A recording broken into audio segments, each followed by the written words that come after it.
Yes. Do you think it was harder for your students to learn this way, or easier? I mean, do you notice they take longer time to grasp them after their prime, or they get it quickly, they learn how Yeah. to execute? I guess the answer I can give that is more data-oriented is the one that Wendy gave you the other day, which is if you compare, so second year micro is taught, or second year macro are taught exactly the same way as they were taught before at UCL, and if you compare the performance of the first cohort that did core with the performance of the last cohort that didn't do core, doing core made them better at doing the intermediate micro in the second year. So somehow, whether it was easier or harder, it certainly made them better equipped to go to second year micro and macro. And as Wendy also mentioned, econometrics they did equally well. And econometrics is something which we can have much less of an impact. So that makes us relatively comfortable saying that it's not that the one cohort was much better than the other, it's just that there was something about learning this way that makes it easier for them to grasp concepts when they go to more advanced courses. Yeah, this is absolutely universal. So I was in India last week in Kerala talking to people in a setting a bit like this, and a young woman who was had been teaching core for the first time. It's now part of the official curriculum for the University of Kerala. And she just said exactly what came out of your mouth. She said, these students I have in front of them, she called them the front benchers, the one that sit in the front of the classroom.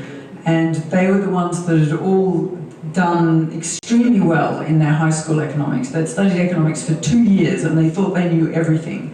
And they also knew that there were some people in the classroom who hadn't studied economics, and so they were bound to be much better than those ones.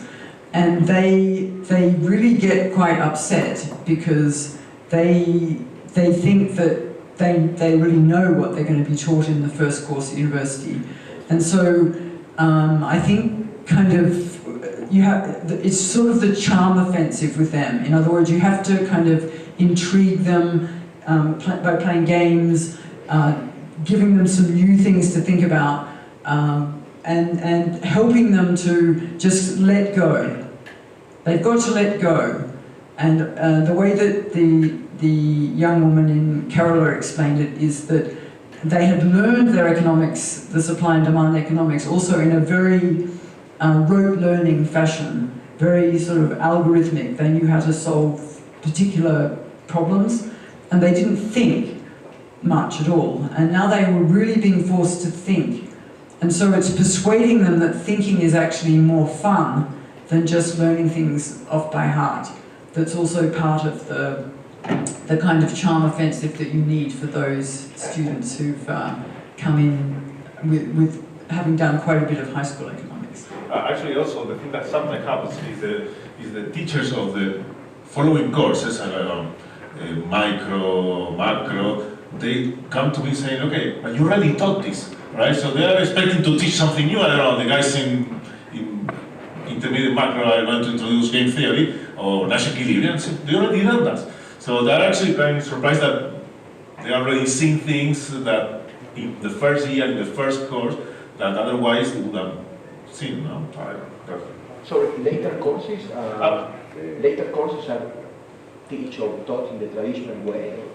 I mean, because there is a completely different methodology. Yeah. So I mean, in some places, and there's a lot of interest in developing intermediate courses that would use similar kinds of approaches. At UCL in the second year, they already taught game theory first in the micro sequence. So that makes it easier to match a second year course with core. And the game theorist teaching the beginning of micro was quite happy that they'd seen some game theory. I think it's harder if the second year micro course is the more traditional producer-consumer general equilibrium welfare theorems, because that's kind of a bit of a sort of, that would seem like a different world after core. So there are, as people mentioned yesterday, Tim mentioned, Sam Bowles is one of the authors very heavily involved in core. He, with Simon Halliday, has a micro textbook just coming out that I think Raphael has used or knows. I have used for intro classics, but at UMass they are now using. Yeah, they're using. So this is now fully developed. It's coming out from Oxford next year. Fully developed intermediate micro course, very much along the same kind of lines. So there's a micro course that works. And there is, so Jeff Ely at Northwestern has another. I don't think it's in book form, but he has notes in there online that uses this same kind of approach of putting kind of mechanism design, institution design at the beginning of the intermediate course. And there are different styles from the one that Sam does, but if you want to check more than one, those two are, I think you're going to like maybe both. Yeah, and yes, so those are available. Also there's at Sciences Po, Jean-Marc Robin has also developed a second year intermediate micro course, again using Jeff Ely's stuff. So there's more stuff around, and I'll talk a bit about the macro. Yeah. Would there be any drawbacks if in a course I combined some modules, some classes with core and some other classes with traditional textbooks? Yeah, that's kind of the problem that Tommy was referring to. It's quite a lot of people thought to begin with that this was really a bit of a step too far, and so they would kind of try and keep some of the things they were very familiar with and dip their toe into this.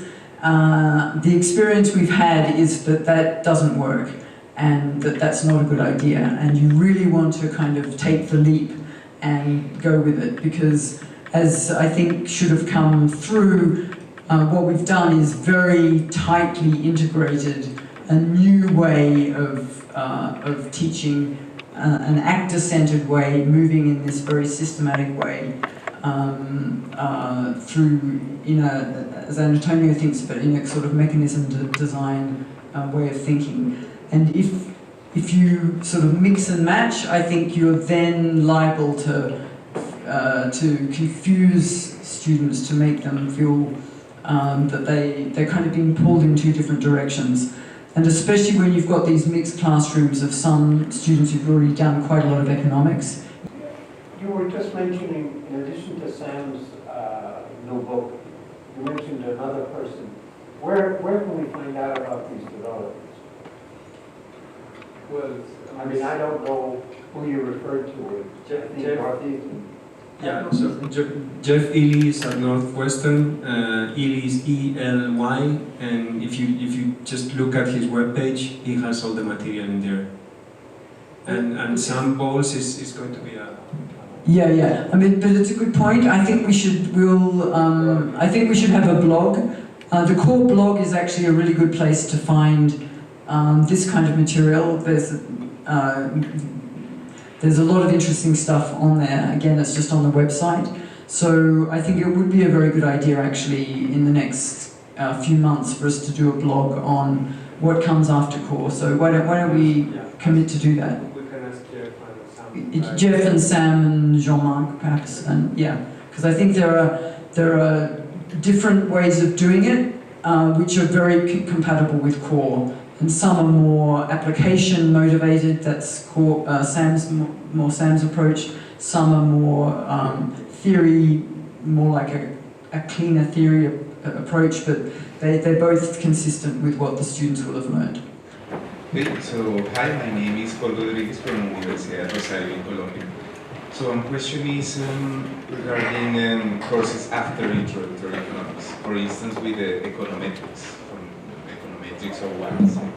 So what are the current efforts on the whole project on advancing toward these other areas more advanced in the programs classes?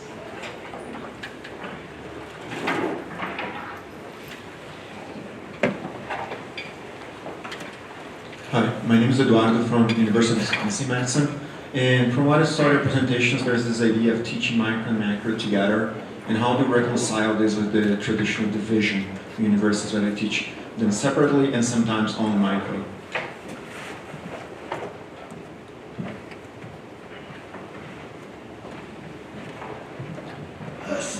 Sérgio Gordoban from Brazil, Fundação Getúlio Vargas. Just a question, if you think that a group of teachers must undertake a preparation course for using that method, or just take the book and try it on? So I think this is an experiment in the two speakers coordinating who answers what, because we didn't get assignment exactly. So we want to start answering the question.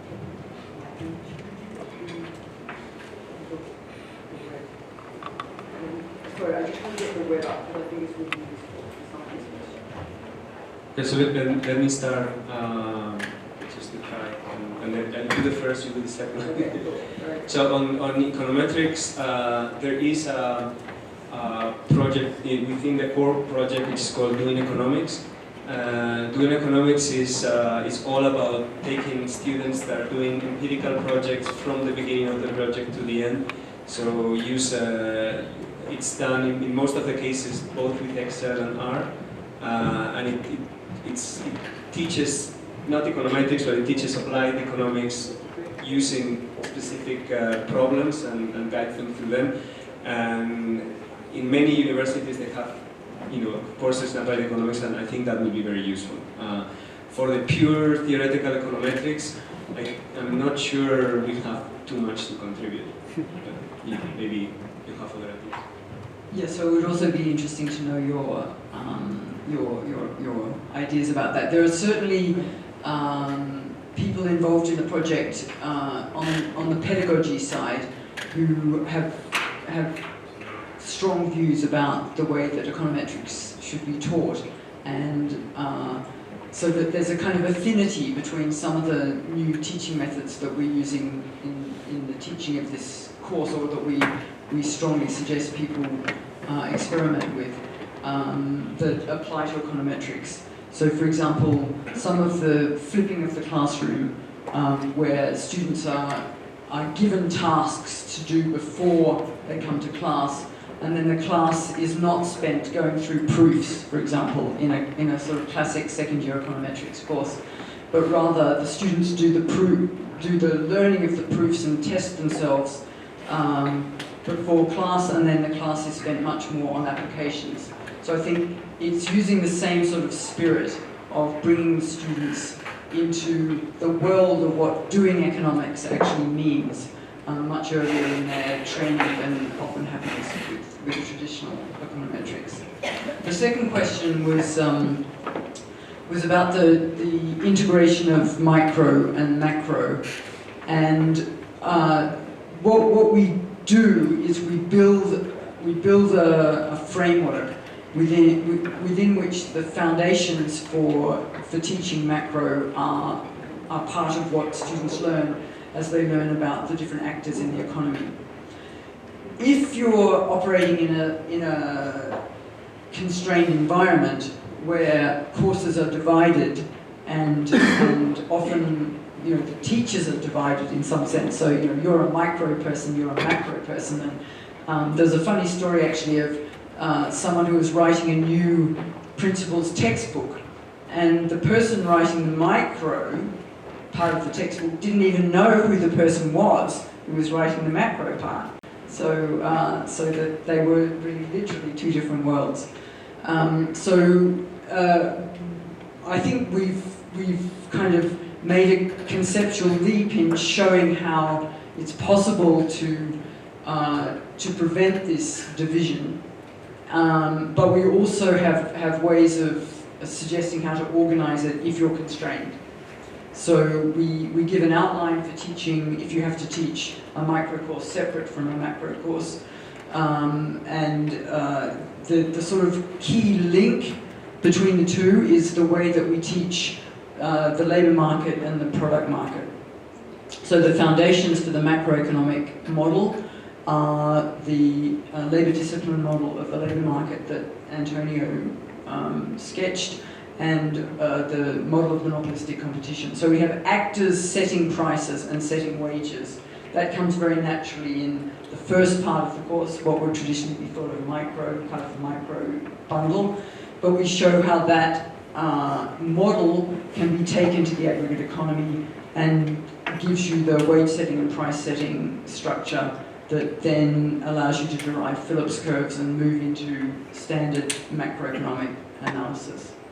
So you would need to put in the wage setting and price setting behavior as part of the macro course if the students haven't been through micro, for example.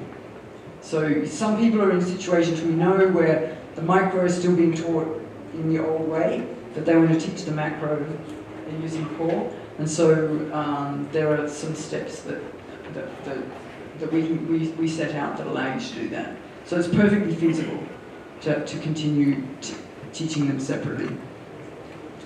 The course, the question here was preparation, and I put up the website here because if you look on the website, you'll see that there are a series of, if you register, so first thing to do, go to the website, so it's www.core-econ.org. If you register as a teacher, there's a very short process where you're verified as being a teacher rather than a student trying to find out the answers to all the questions. So you have to just go through a pretty simple procedure.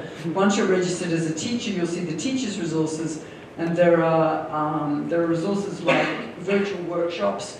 So we actually have workshops that have been filmed in Bristol and Warwick.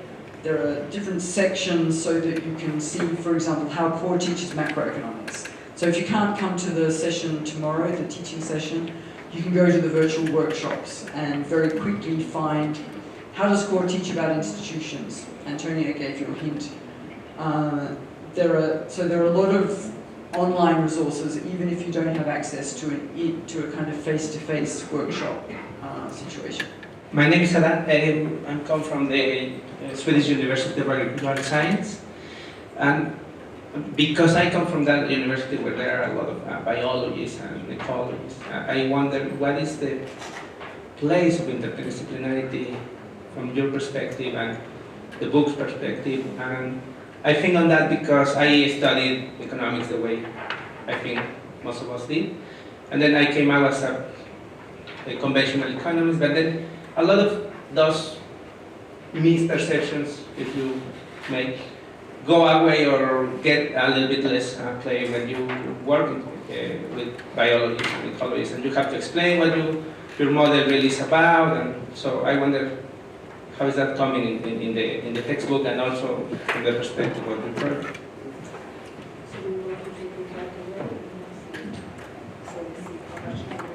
Yeah, so I mean one answer is already, well, it's already in there. There's the other text, Economy, Society and Public Policy, that has been done with the explicit intention of being multidisciplinary and reaching out to social scientists that are not really economists, and it's being done with the help of political scientists and sociologists. So that perspective is certainly there.